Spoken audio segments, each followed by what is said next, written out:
Yeah, so as usual, we are back with another book, and very interesting book this time. It's called Factfulness. That is, it tells us 10 reasons we are wrong about the world and why things are actually better than what we think. So that's what this book is about. So to give you an overview of this book, it is about the stress-reducing habit of only carrying opinions for which you have strong supporting facts. So when asked questions on the global trends, it so happens the author says that most of us get it wrong. And it turns out that the world, for all its imperfections, is actually in a much better state than we actually think.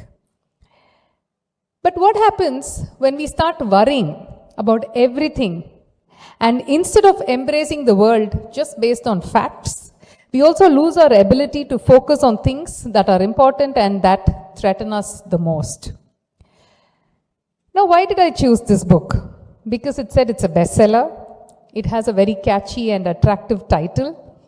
It has very good endorsements, and the profile and the expertise of the author was very impressive. It's a Swedish physician who has vast experience. But having said that, there were also some aspects of the book which did not greatly resonate with me. To give you an instance, it's like, it was a bit boring, like, as if you were reading a boring social science textbook. It was a bit of an overload, and also it doesn't really give you a hook to continue reading, right? So those were some things that I thought could have been better, but what I really liked about the book was it talks about 10 instincts that enhances our awareness levels and gives us different perspectives and opens our mind to looking at things in a different manner. It also tells you how to control these instincts. There's a crisp summary and highlights at the end of each chapter of the book. And these instincts, I thought, can be used in business as well. Being a business and leadership coach, that's what I was able to relate and connect with a lot. So what are these 10 instincts? So very quickly, let me take you through them. The first one, he says, is the gap instinct, and I was quite floored when I read about this. So gap instinct is about recognizing the gap because the reality may not often be as polarized as we think. So he gives a beautiful graph. He compares a graph of the average income of people in the US and Mexico. Now in the first graph, at the first instant when you look at it, the gap is very wide. So you think, people in the US are earning much better, and not the case in Mexico. The same data in the second graph, he presents it by changing the scale on the vertical axis of the gap, and now the gap looks a lot narrower, and it gives you a completely different impression. The third way of presenting it was like a bell curve. With the range, it seemed like there was a complete overlap. So you see, it's the same information, different perspectives. So he says, how do you control the gap instinct? Look for majority. And he says, beware of comparison of averages and the extremes, because graphs may not always show us the right picture. Then he also says, view it from the top because it's relative. Now, for example, if you were to compare the poverty situation between two countries, it could be different. Similarly, for people who are extremely rich, everybody else is in poverty. So he says it's very relative and look at it holistically. The second one is on the negativity instinct. And he says factfulness is recognizing that we get negative news. And it's because of this negativity instinct, we tend to notice more bad than good. And that's because of misremembering our past, selective reporting by journalists, and the feeling and not thinking that things are bad. When things are bad, it's heartless to say that things are actually getting better. And he says billions of improvements that's actually happening around us, they never get reported. And the secret, silent miracle of human progress is often not talked about. How much the world has changed in 20 years? Do we even talk about that? Every country in the world has improved its life expectancy. Now he says negative things like slavery, oil spills, HIV, children dying, child labor, all of those have decreased. And the good things have increased, like, the women's right to vote, literacy, democracy, girls in school, electricity coverage, everything has increased. And he also says when women are educated, all kinds of wonderful things happen in the society. Now, how do we control the negativity instinct? He says the solution is not the balance to the negative with the positive, but things can be both bad as well as better. Good news or gradual improvement is no news because it's never reported. Expect bad news and beware of your rosy pasts. The third instinct is about the straight line instinct, and factfulness is recognizing the assumption that a line will just continue to be straight. So to control it, he says, don't assume that lines are always straight. And he talks about the world population and how everyone thinks the population is just increasing, which is just a myth. And he also says, too much stress is bad, but the right amount always improves the performance. Doubling one's income from the starting point is always life-changing, and I'm sure a lot of us would love that. And also remember that lines might bend. The fourth one is the fear instinct, and he says critical thinking is always difficult, but it's impossible when we are scared. And fear instinct is what actually distorts what we see of the world. He gives a lovely example, he says the wonder chemical, DDT, for which the inventor was given a Nobel Prize, it actually was banned in many countries subsequently because they realized it was very dangerous for the global environment. And one group of people who have fully understood the power of fear instinct, any guesses who that is? The terrorists, right? So he says fear can be useful only if directed towards the right things. Another interesting thing he says is something frightening poses as a perceived risk, but something dangerous poses a real risk. So to control the fear instinct, he says take calculated risks, distinguish fear from reality, and get calm before you carry on. The fifth one is another very interesting instinct that I quite like, is the size instinct. The world cannot be understood without numbers, and it cannot be understood with numbers alone. So how do we control it? He says by comparing, to avoid misjudging lonely numbers. Because when you do not compare numbers, everything looks so big. He says the time he was writing, the previous year, there were about 4.2 million babies who died. That by itself looks really large. But he says in 1950, it was 14.4 million babies that were dead. So he says, look, the trend is decreasing and therefore it's not so bad. Then another nice rule most of us are probably aware of, which he highlights, is the 80-20 rule. And in most the budgets of the companies, around 20% of the line items sum up to more than 80% of the total. And then he also talks about dividing, that is, in 1950 again, he says 15% of the babies died before their first birthday, and the time he was writing it was only 3%. So he says everything is actually getting better. The sixth one is the generalization instinct. And he also shares an example about, there was a foreign doctor who had visited, I think, India, and she was almost crushed by the elevator because she assumed it had sensors and it did not have sensors, and she narrowly escaped. So, this is what we take things for granted and, take everything in a general meaning. And we also, normally tend to use the word majority in a very loose manner. He says majority can mean anything between 51% to 99%. Right? So he says, be cautious when you're saying majority.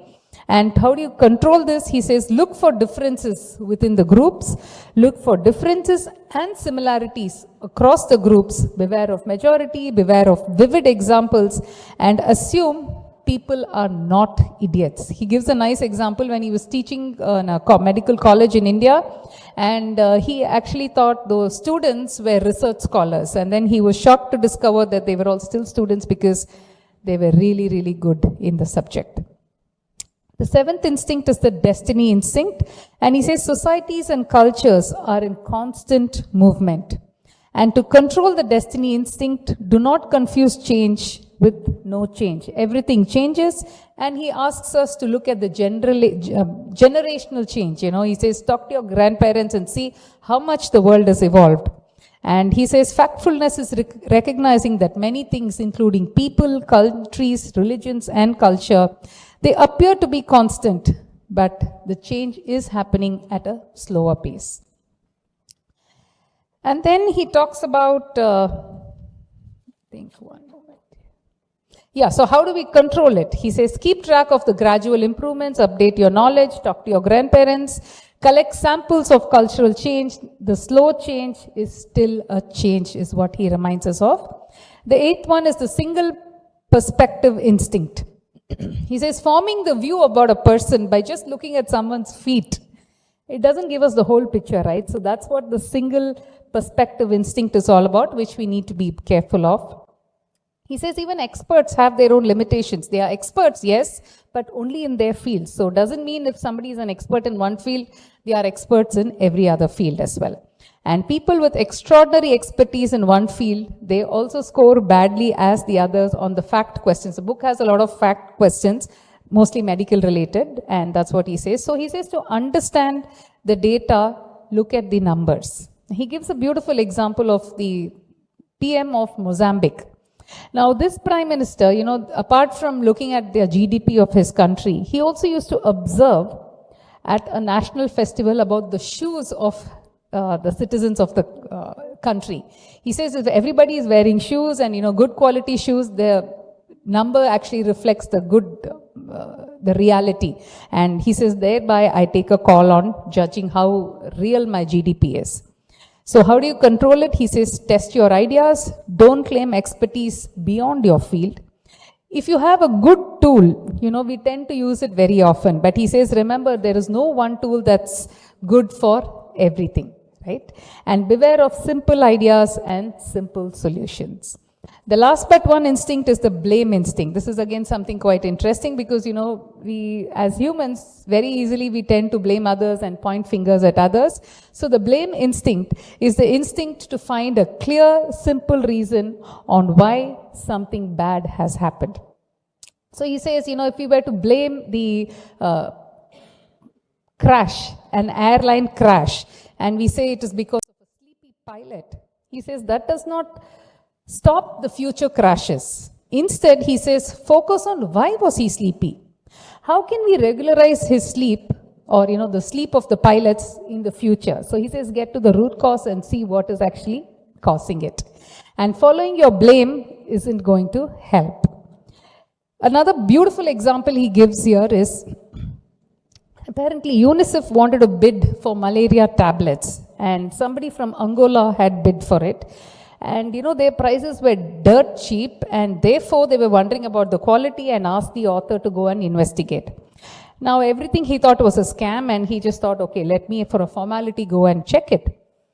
When he landed, you know, there was a huge, beautiful limousine that came to pick him up and he was put up in a luxurious hotel and he was convinced that everything that they were doing is a scam. Now, why did he think that way? The end product, the cost of the raw materials was higher than, was lower, sorry, it was lower than the selling price. And he says, how can that be? That will be impossible because they were not making money otherwise. So he went to investigate further and then he realized they had built a factory with the fastest pill making machine based on robotics, something that he had never thought about. All the processes there were automated. But still he was wondering, how could they sell it for less than the cost, right? That is something unthinkable.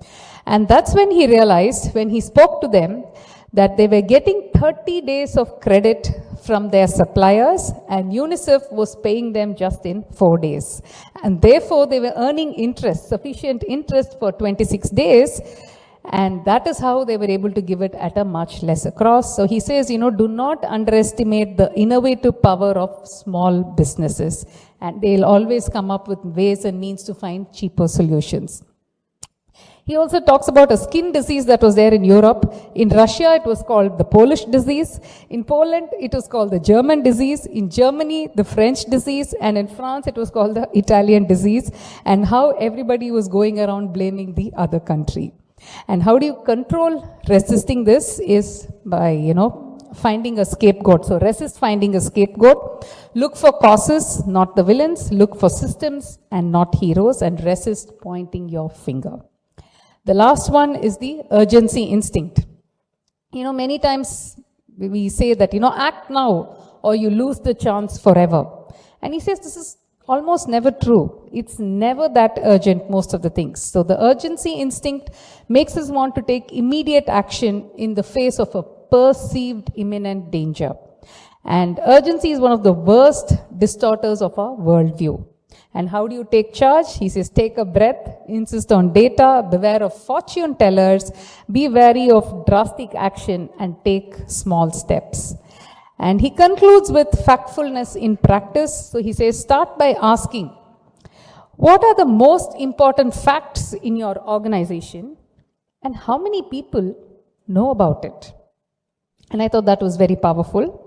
And to conclude, from my perspective, what really stood out was, as a business principle or even as a life principle, I would say, think deeply with awareness, question things and analyze, and be aware of the instincts and see how you can overcome them. What sort of actions and measures that you can do to remind yourself that things are not so bad and, look at things from different perspectives.